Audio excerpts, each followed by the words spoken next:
नमस्कार, स्वागत है आपका। एफएम न्यूज देख रहे हैं आप और मैं हूं आपके साथ लता। बुलेटिन की शुरुआत करेंगे इस वक्त की अहम खबर के साथ। T20 वर्ल्ड कप के सेमीफाइनल मुकाबले में भारत को इंग्लैंड के खिलाफ करारी हार झेलनी पड़ी है। भारत को 10 विकेट से हराने के साथ ही इंग्लैंड ने फाइनल में अपनी जगह बना ली है, जहां उनका सामना रविवार को पाकिस्तान से होने वाला है। पहले बल्लेबाजी करते हुए भारत ने 168 रन बनाए थे, जिसके जवाब में इंग्लैंड ने बिना कोई विकेट गंवाए 16 ओवर में ही मैच अपने नाम कर लिया। पहले बल्लेबाजी करते हुए भारत की शुरुआत अच्छी नहीं रही थी और उन्होंने दूसरे ओवर में ही केएल राहुल का विकेट गंवा दिया था। कप्तान रोहित शर्मा ने 27 रन बनाए तो वहीं, लेकिन इसके लिए उन्होंने 28 गेंदों का सामना भी किया। तो वहीं सूर्य कुमार यादव भी केवल 14 रन बनाकर आउट हो गए और भारत ने 12वें ओवर तक 75 के स्कोर पर 3 विकेट गंवा दिए थे। विराट कोहली ने एक छोर संभालकर खेला, लेकिन उन्होंने 40 गेंदों में 50 रनों की धीमी पारी खेली। दूसरे छोर से हार्दिक पांड्या ने 33 गेंदों में 63 रनों की धुआंधारी पारी खेलते हुए भारत को 168 रनों के मजबूत स्कोर तक पहुंचाया था। इंग्लैंड के लिए क्रिस जॉर्डन ने सबसे ज्यादा 3 विकेट हासिल किए थे।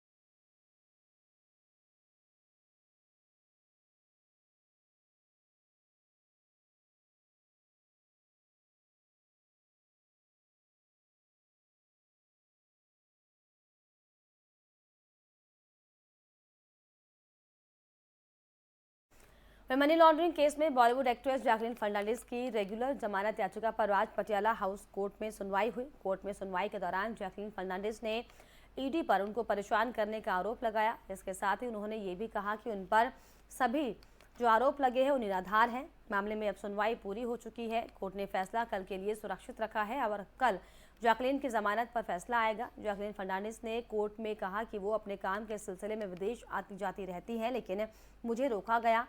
मैं पिछले साल जनवरी में अपनी मां से मिलने जा रही थी, लेकिन मुझे जाने नहीं दिया गया। इतना ही नहीं, जैकलीन ने कोर्ट में बताया कि इसे लेकर उन्होंने जांच एजेंसी को मेल भी किया था, लेकिन उसका भी कोई जवाब नहीं आया। कोर्ट में सुनवाई के दौरान जैकलीन के वकील ने कहा कि उन्होंने कुछ नहीं किया है और जांच में सहयोग कर रही हैं, लेकिन ईडी इस मामले में उन्हें परेशान कर रही है। एक्ट्रेस के वकील ने कहा कि जैकलीन ने खुद इस मामले में सरेंडर किया और उन्हें कोर्ट ने अंतरिम जमानत भी दी है।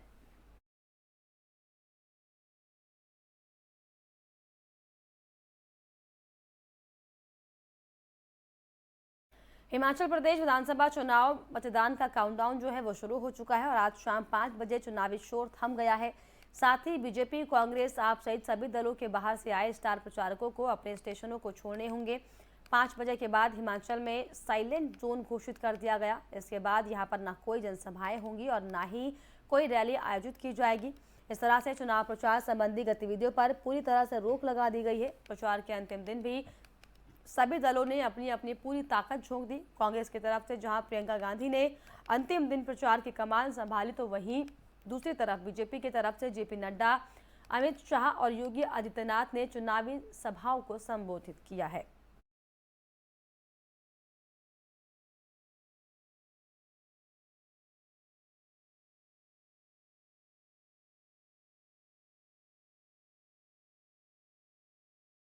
वहीं बीजेपी की तरफ से जेपी नड्डा ने अंतिम दिन कमान संभाली, जहां पर उन्होंने कांग्रेस पर जमकर निशाना साधा है। अब कांग्रेस के बारे में मैं क्या चर्चा करूं?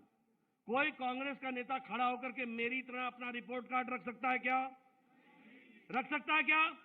हिमाचल में कोई नेता है जो बता दे कि उसने हिमाचल के लिए क्या किया, जो ये बता दे कि उसने इलाके के लिए क्या किया, जो ये बता दे कि उसने अपने गांव के लिए क्या किया? नहीं बता सकते। एक ही चीज बता सकते हैं, मैंने ये घोटाला किया, मैंने वो घोटाला किया, मैंने ये घोटाला किया। हम मिशन के लिए काम करते हैं, वो कमीशन के लिए काम करते हैं। इसलिए कल प्रधानमंत्री जी ने बोला ना कि जहां से कांग्रेस गई तो गई गई गई गई। अब यहां से कांग्रेस गई, अब गई को गई रखना है और बीजेपी को संभाल के। हिमाचल प्रदेश में चुनाव प्रचार के अंतिम दिन प्रियंका गांधी ने बीजेपी पर जमकर निशाना साधा। सिरमौर में पार्टी के लिए प्रचार के दौरान प्रियंका गांधी ने कहा कि हिमाचल प्रदेश के 50% युवा बेरोजगार हैं। साथ ही साथ उन्होंने बीजेपी पर आरोप लगाते हुए कहा कि उनकी नीतियों ने रोजगार के अवसर को खत्म कर दिया है। और नौजवानों, एक बात समझ लो अच्छी तरह से, इस देश में रोजगार आता कहां से है? आता कहां से? सबसे पहले तो पीएसयू से आता था। क्या थी पीएसयू? देश की संपत्ति। जो बड़ी बड़ी देश की सरकारी कंपनियां होती हैं, जिसमें सरकारी कंपनी आपको नौकरी देती थी, यहां से बहुत रोजगार आते थे। आज भाजपा की सरकार ने क्या किया है? कहते हैं गरीब के लिए चला रहे हैं ना सरकार। सच्चाई क्या है? जहां से सबसे ज्यादा रोजगार मिलता था गरीबों को, उन्हें अपने बड़े बड़े उद्योगपति मित्रों को तमाम पीएसयू बेच दिए, रेलवे बेचने की कोशिश, हर चीज को बेच दिया है। तो जो एक जगह थी जहां से रोजगार मिलता था, उसको तो बेच दिया अपने मित्रों को। अब दूसरा रोजगार कहां से आता था? छोटे छोटे व्यापार से। यहाँ पे मैं देख रही थी काफी दुकानें हैं, छोटे व्यापार हैं। ये इस देश की रीढ़ की हड्डी है। इस देश के जो छोटे व्यापारी हैं, जो छोटी छोटी दुकानें चलाते हैं, छोटे छोटे अपने बिजनेस करते हैं, इनको क्या किया इस सरकार ने? यहां से रोजगार पैदा होता है।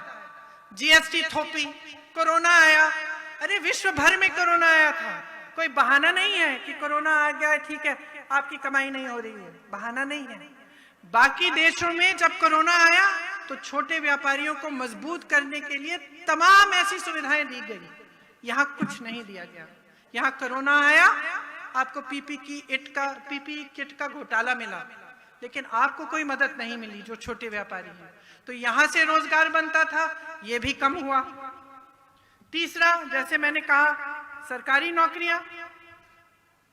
अब सरकारी नौकरियां 63,000 खाली पड़ी हुई हैं। क्यों? अरे पद खाली है, नौजवान खाली है, उसे पद दो ना, क्यों नहीं दिया? तो ये परिस्थितियां हैं। सच्चाई ये है कि अगर आपके लिए रोजगार बनाने की नीयत होती तो ना पीएसयू बेचे जाते, ना आपको छोटे दुकानदारों को, छोटे जो व्यापारी हैं, ना उनको जीएसटी द्वारा दबाया जाता, या दूसरी जो कोरोना आई तो उनकी मदद होती, और ना ये सरकारी पद खाली रहते। कांग्रेस के वरिष्ठ नेता जयराम रमेश ने गुरुवार को कहा कि एनसीपी अध्यक्ष शरद पवार स्वास्थ्य कारणों से कांग्रेस की भारत जोड़ो यात्रा में शामिल नहीं होंगे। कांग्रेस के महासचिव जयराम रमेश ने कहा कि पवार पहले पैदल मार्च में भाग लेने के लिए सहमत हुए थे और यात्रा में शामिल होने वाले थे, लेकिन जैसा कि उन्हें हाल ही में अस्पताल में भर्ती कराया गया था और आराम के लिए डॉक्टर की सलाह को देखते हुए वे यात्रा में शामिल नहीं होंगे। कांग्रेस नेता ने कहा कि भले ही पवार यात्रा में शामिल होने के लिए राजी हो गए थे, लेकिन डॉक्टर की सलाह के कारण वो नहीं आ पा रहे हैं। शिवसेना नेता और राज्य के पूर्व मंत्री आदित्य ठाकरे शुक्रवार को यात्रा में शामिल होंगे। राहुल गांधी के नेतृत्व में तमिलनाडु से कन्याकुमारी से 7 सितंबर को भारत जोड़ो यात्रा की शुरुआत की गई थी। यात्रा के सोमवार रात तेलंगाना से महाराष्ट्र में प्रवेश के बाद मंगलवार सुबह कांग्रेस सांसद ने गुरु नानक जयंती के अवसर पर गुरुद्वारा यादगारी बाबा जोरावर सिंह जी फतेह सिंह जी में मत्था टेका। उसके बाद महाराष्ट्र में यात्रा की शुरुआत की थी।